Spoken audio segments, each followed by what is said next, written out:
মামা 18 টাকা ধার দেস না, একটা বেনসন সিগারেট লই, তোরে পরে দিয়ে দি মনে। টাকা ধার লবি? খারা দিতেছি। এটা কি চোখে দেওয়াস না? চই তো দেই। তাইলে চোখ দিয়া দেখ আর কি লেখা আছে পর। টাকা ধারের চুক্তিপত্র। আমি দেনদার পক্ষ, আরিয়ান মুন্না পাওনাদার পক্ষ থেকে 18 টাকা ধার নিতাছি। যদি আমি সময় মতো পরিশোধ করতে না পারি, তাইলে আমার 2 পা সুন্দর মতো দইরা ফাইরা দেওয়া হইব। এই মর্মে আমি রাজি ও মঞ্জুর। ওই বেটা, এটা কি লেখছিস তুই? বাংলা বুঝোস না? বুঝি। তো এনে তো বাংলাই লেখা আছে।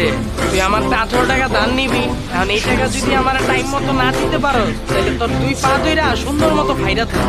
মামা, তুই সামান্য 18 টাকার লাগে তুই আমার লগে চুক্তি করবি? বন্ধুত্বের কোনো দাম নাই তোর কাছে?